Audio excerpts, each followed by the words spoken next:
우리가 잘 아는 그리스의 철학자가 있죠. 아리스토텔레스가 AD 125년에 친구에게 쓴 편지가 발견이 되었습니다. 이런 내용이 나왔습니다. 그는 기독교인에 대해서 이렇게 썼습니다.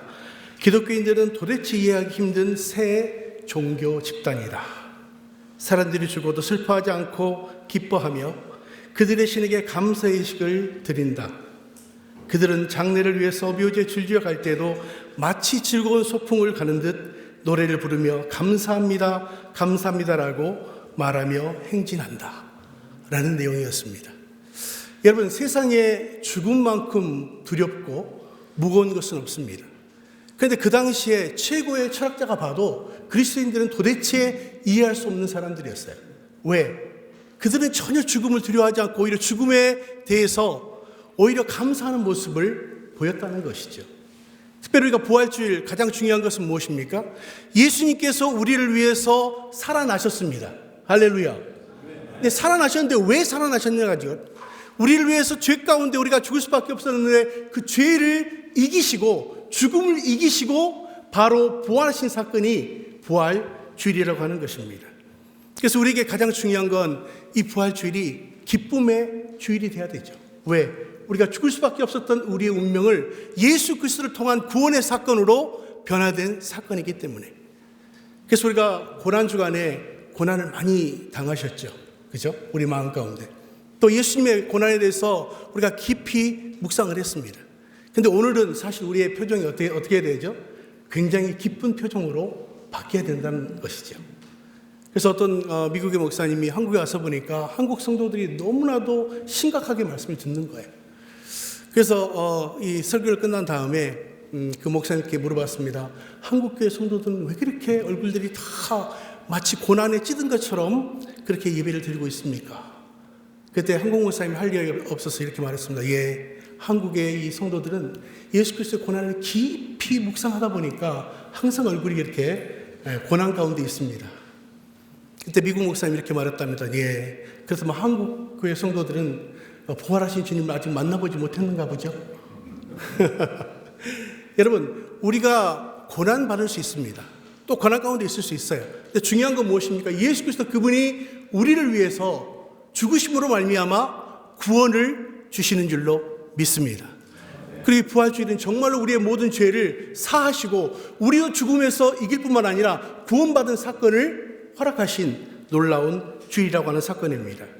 그래서 오늘 특별히 우리에게 주시는 첫 번째 하나님의 메시지는 무엇이냐면 부활은 놀라운 사건이라는 것입니다. 우리 1절에 우리 말씀 한번 같이 읽어볼까요? 시작. 안식 후 첫날 일찍이 아직 어두울 때에 막달라 마리아가 무덤에 와서 돌이 무덤에서 옮겨진 것을 보고 라고 말합니다.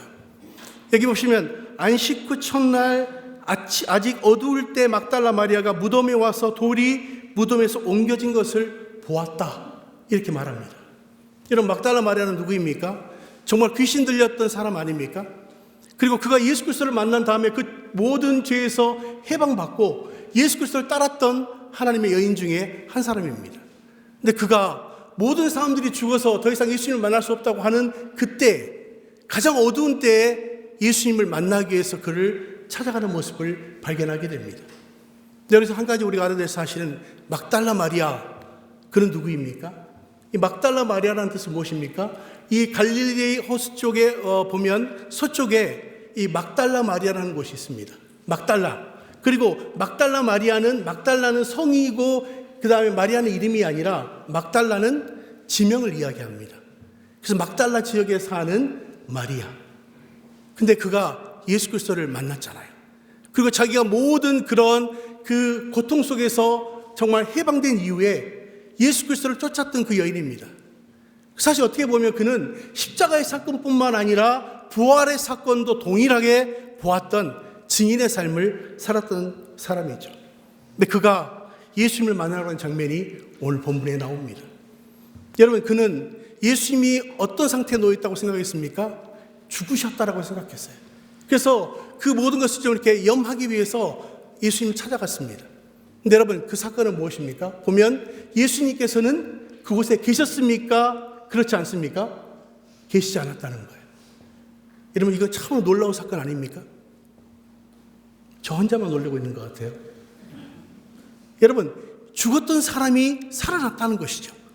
근데 거기에 예수님을 만났던 사건이 오늘 기록되어 있다는 것입니다. 여러분, 사실 사람이 죽었다가 살았다는 건 정말 놀라운 사건입니다. 여러분, 루마니아 같은 경우에는요, 사람이 이렇게 돌아가시면 이제 시체 안치소에서 한 이틀 정도를 두고 그 이후에 이제 장례를 행하게 됩니다. 근데 죽었다고 생각했던 그분이 이 시체소에서 갑자기 눈을 떠서 일어난 거예요. 그리고 나서 이게 너무나도 제가 놀랍잖아요. 살아난 사실에 대해서. 그래서 가족을 찾아갔습니다. 근데 가족을 찾아갔는데 가족이 그를 보자마자 어떤 반응을 일으켰을까요? 죽었던 사람이 살아왔으니까 보자마자 심장마비로 죽었다는 거 아닙니까? 여러분, 이거 굉장히 놀라운 사건이에요.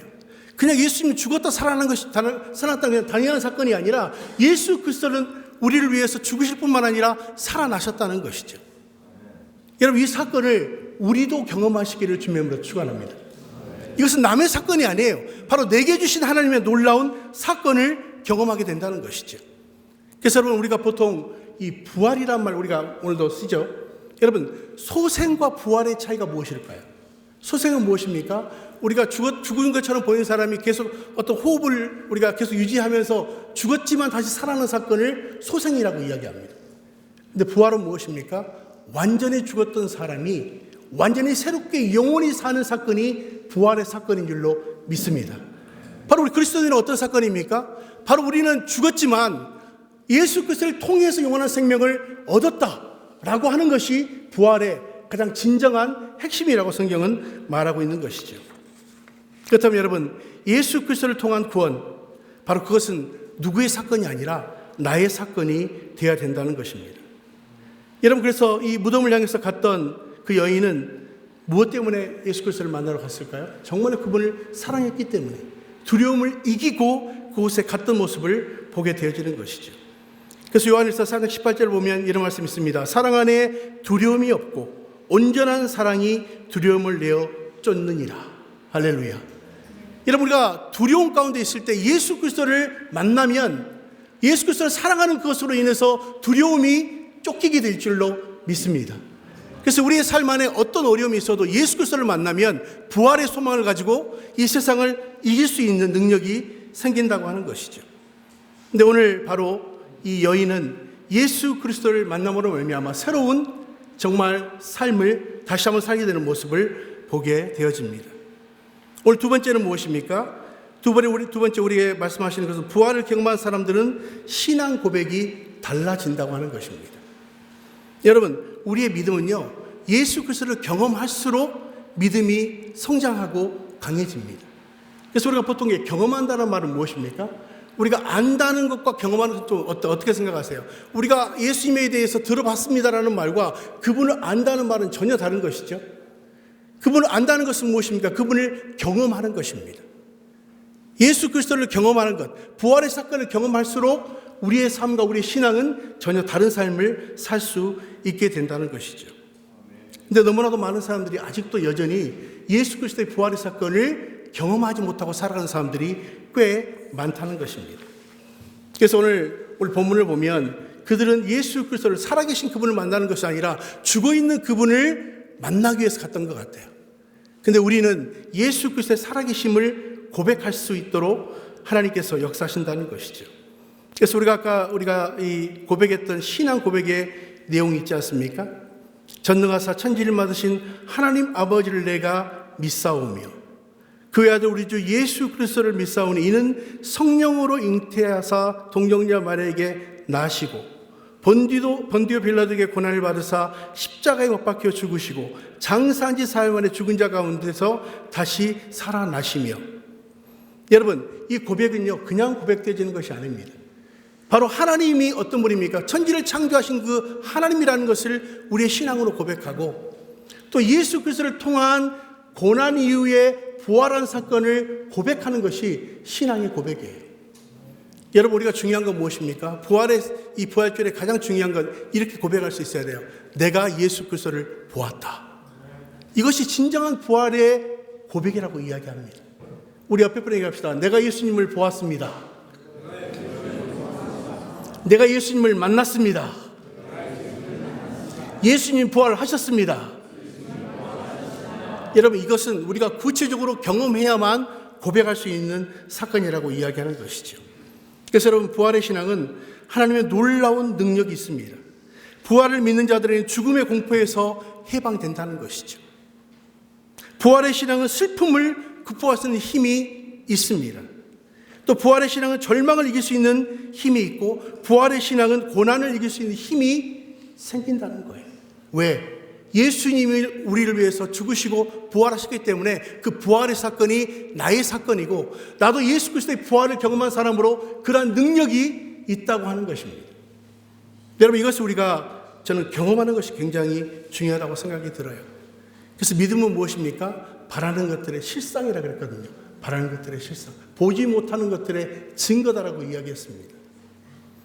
여러분, 그래서 우리가 어떤 세상의 어려움을 당해도 우리가 예수 그리스도로 인해서 이겨낼 수 있는 힘이 있는 줄로 믿습니다. 어느 날 대서양을 건너는 배가 하나 있었습니다. 근데 이 배가 정말 그 바다 한가운데 갔을 때 굉장히 큰 풍랑을 만나게 됩니다. 어떤 사람들은 기도하는 사람도 있고, 어떤 사람은 정말 그 절규하는 사람도 있고, 두려움 가운데 떨고 있는 사람들이 있습니다. 근데 한 여인만이 오로지 그 환경과 관계없이 아주 평온함을 유지하고 있는 거예요. 기도하고 있습니다. 사람들은 이 배가 정말 침몰할지 모르는 두려움 가운데 있을 때 그런 그 환경을 우리가 이해하면 쉽겠죠. 이 배가 이제 결국은 평온한 상태에 왔습니다. 사람들이 말합니다. 여인에게, 다른 사람들은 이 죽음의 공포 속에서 정말 두려워하는데 왜 당신은 그렇게 평온함을 유지하고 있습니까? 그 비결이 무엇입니까? 그때 여인이 이렇게 얘기합니다. 전 지금 이 바다를 건너서 미국을 향해서 가고 있습니다. 만약 제게는 둘 딸이 있는데, 첫 번째 딸은 지금 미국에서 내가 이 배가 올 것을 기다리고 있고, 둘째 딸은 몇 년 전에 하나님의 나라에 미리 갔습니다. 만약에 내가 이 배가 평온함을 유지하고 끝까지 갈 수 있다면 나는 첫째 딸을 만날 수 있는 기쁨이 있습니다. 만약에 이 배가 뒤집어지거나 우리가 문제가 생겨서 결국은 내가 죽게 된다면 나는 둘째 딸을 만날 수 있는 기쁨이 내게 있는 것입니다. 그래서 저는 이 배가 평온하게 가건 풍랑을 만나건 제게는 아무런 두려움이 없습니다. 여러분, 우리가 두려움을 만날 때 내가 그 두려움을 이기려고 하면 참 힘들잖아요. 근데 예수 그리스도가 주는 그 믿음과 부활의 소망이 있으면 영원히 사는 희망이 있는 줄로 믿습니다. 그래서 우리가 세상 사람과 우리의 다른 점이 무엇이에요? 세상 사람들은 그 환경 가운데 지배를 받지만 예수 그리스도를 믿는 사람은 예수 그리스도의 부활의 신앙을 가지고 그 환경을 이겨낼 수 있는 능력이 있다는 것이죠. 여러분, 그런 능력의 사람들이 되시기를 주님의 이름으로 축원합니다. 그래서 우리에게 주신 이 부활의 소망은요, 우리가 어떤 환경에도 이길 수 있는 힘을 그분께서 주신다는 것이죠. 셋째는, 부활을 경험한 제자들은 믿음이 더욱 강해진다고 이야기합니다. 우리 8절의 말씀 한번 읽어볼까요? 시작. 그때야 무덤에 갔던 그 다른 제자들도 믿더라. 그때 무덤에 갔던 그 다른 제자들도 들어가 보고 믿게 됐다고 이야기하는 것이죠. 여러분, 부활의 경험을 가진 제자들은요, 믿음이 강해지고 그 사실을 믿게 된다고 이야기하는 것이죠. 여러분, 예수님께서는 부활하신 이후에 제자들을 찾아오셨습니다. 그리고 또 도마에게도 찾아오셨죠. 또 뿐만 아니라 여인들에게도 보이셨습니다. 뿐만 아니라 그는 예수 그리스도를 핍박했던 바울에게도 보이셨습니다. 여러분, 그 예수님이 지금도 우리와 동일하신 분인 줄로 믿습니다. 그래서 우리에게도 그분이 찾아오신다는 거예요. 그리고 우리는 만나야 됩니다. 그리고 만날 때 우리의 믿음이 더욱더 강해진다고 이야기를 하는 것이죠. 우리는 이 부활의 이 신앙을 믿게 되면요, 우리의 운명이 바뀝니다. 우리 운명이 바뀌어요. 미국의 유명한 셀콕 헬록 목사님의 경험입니다. 큰 배가 이번에도 바다를 항해하고 있습니다. 이제 이 바다에 항해하는 그 큰 배에 이 선상에서 아이가 공놀이를 하는 거예요. 개와 함께. 근데 아이가 너무 힘을 세게 던지는 바람에 이 공이 배 밖으로 나가게 됐습니다. 근데 이걸 보고 이 개가 그 공을 줍기 위해서 바다에 뛰어든 거예요. 아이는 울기 시작합니다. 왜? 내 사랑하는 그 애가 물에 빠졌기 때문에. 그때 그 아버지가 보고 이제 빨리 이 선장을 찾아가게 됩니다. 그렇게 이렇게 말합니다. 우리 아이가 이 정말 그 사랑하는 우리 그 가족과 같은 개와 함께 놀다가 이렇게 지금 빠졌는데 이 배를 좀 돌려서 우리 그 개를 좀 구할 수 없겠습니까? 그때 선장이 이야기합니다. 그럴 수는 없습니다. 그 개 한 마리 때문에 이게 큰 배가 항로를 변경한다고 있을 수 없는 일입니다. 결국은 이 아버지가 어떻게 했을까요?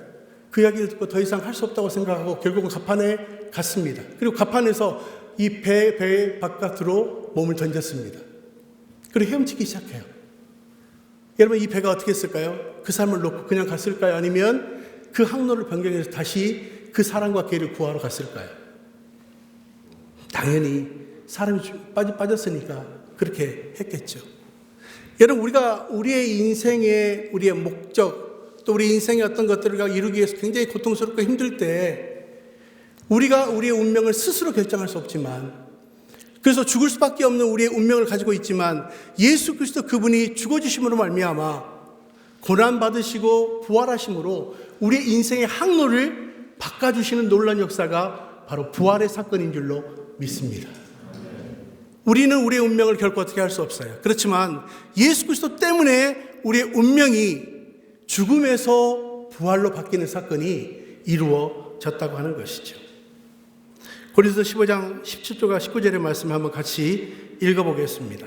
읽습니다. 시작.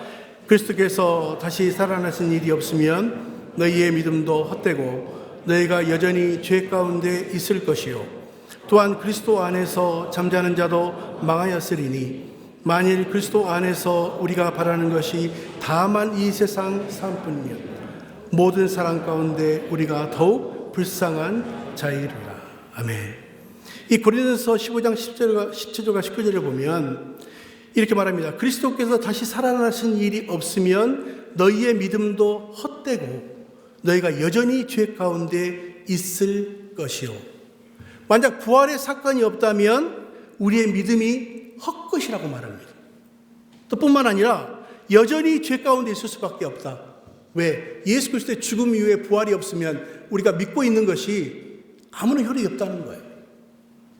18절은 말합니다. 또 그리스도 안에서 잠자는 자도 망하였으리니 19절 만일 그리스도 안에서 우리가 바라는 것이 다만 이 세상의 삶뿐이면 모든 사람 가운데 우리가 더욱 불쌍한 자이리라.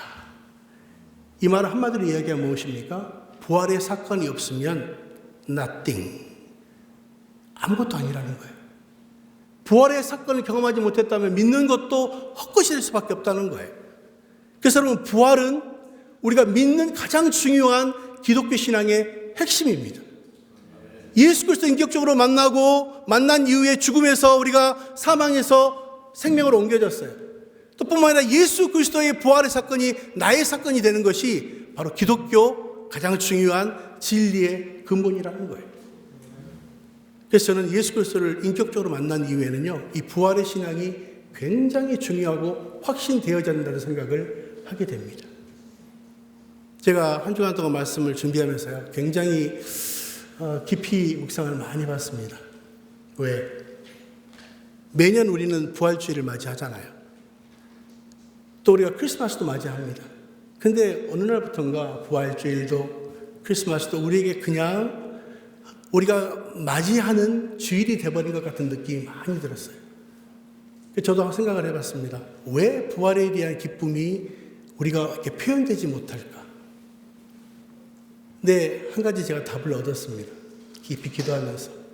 그것은 무엇이냐면 천지를 창조하신 하나님이 여러분 죽음도 이길 수 있을까요? 없을까요? 천지를 창조하신 하나님이 죽음을 이길 수 있을까요? 이길 수 없을까요? 이길 수 있죠. 너무나도 당연한 사건이에요. 그래서 우리가 이렇게 표현 안 해도 마음에 든든함을 가지고 믿고 있구나 라는 결론을 제가 갖게 됐습니다. 여러분, 이 부활주일은 누구의 사건이라 나의 사건이 돼야 돼요. 그리고 그 예수 그리스도를 만난 이후에 내가 예수 그리스도를 만나고 보았다 라고 증거할 수 있는 온전한 그리스도인이 되시기를 주님으로 축원합니다.